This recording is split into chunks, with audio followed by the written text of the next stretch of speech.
Carolyn Dube here, and today I'm playing around with some cleanup paper.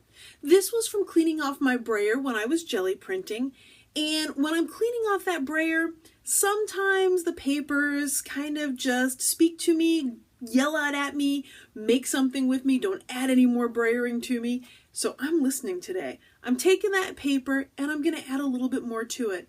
But interestingly enough, I'm not going to add a lot because there was just something that I loved about all the colors and the bits and pieces in it, so I actually didn't do a whole lot to it. Well, come take a look. Well, here's the paper that I glued down into my art journal just using a glue stick. This was created using that brayer when jelly printing, so it's really my cleanup paper. And all that white space that's around it, well, you know that was going to disappear. So I'm bringing in some of the Deco Arts fluid acrylics, and I'm just adding some pops of color. Starting out with a little yellow, and then I'm going to bring in some sort of tealy, it is a teal color. And yes, I'm just using my hands, even though I have a paintbrush in my hand. It just wasn't going fast enough for me with such an itty bitty little paintbrush. Need to grab a bigger brush next time. But anyway, on to the next step.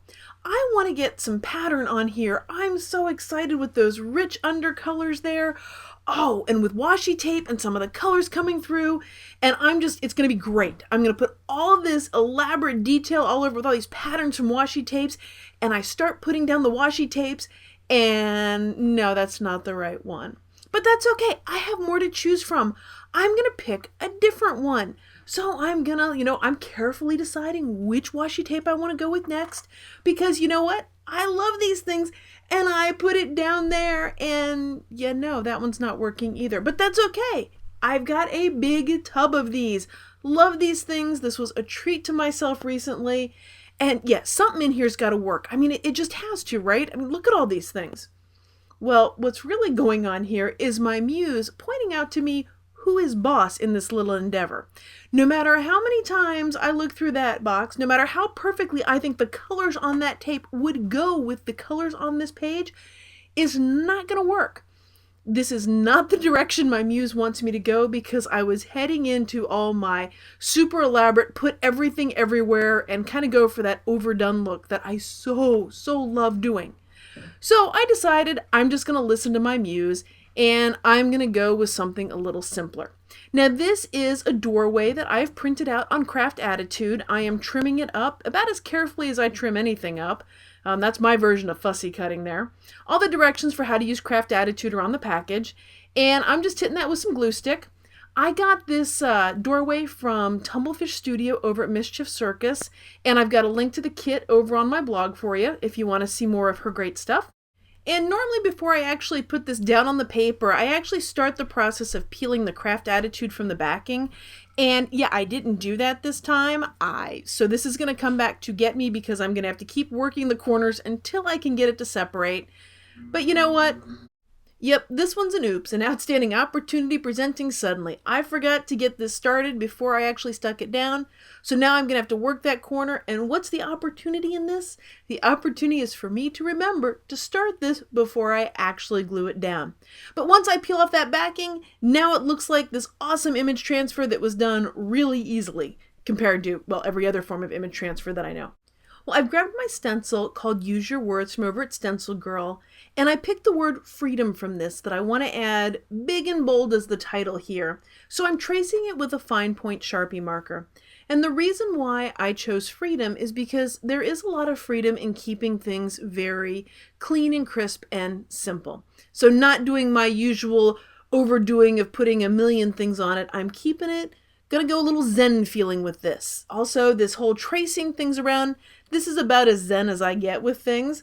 I am just going around the stencil with my marker, and with this, should I make a mistake, should I have an area that I don't do, the cool part is I can lift it up, look at it, and then slide it back.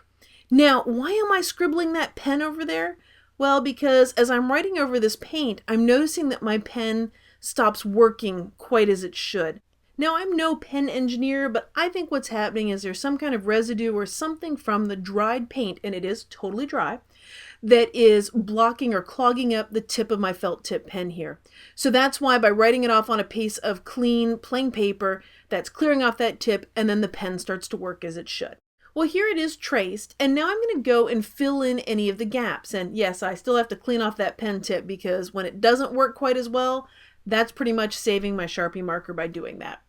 As I'm filling this in, I am going to find an area where I could use a little bit of extra help. Just a little bit of guidance where on that hump, the first hump of the M, where I don't really have a lot of lines to help me right there, I'm just going to line the stencil right back up and then give myself a little hint and help there.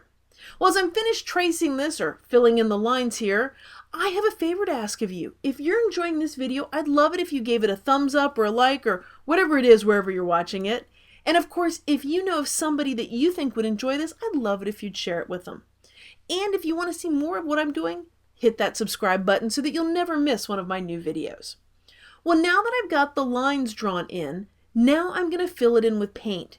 And this is where a little brush is very handy. Maybe not when I was covering a big area or a larger area, I should say, when I started doing this page, but to fill in like this, a very small flat brush is fantastic for this, and I'm just going to go and basically color in the lines until I get the entire word of freedom filled in. And one of the things that I have a really big problem with is when I am using paint, I tend to squirt way too much out on my paint palette.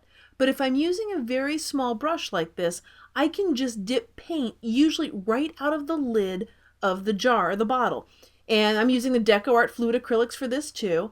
And that makes it so there's less wasted paint as I'm doing this, and I still get lots and lots of color.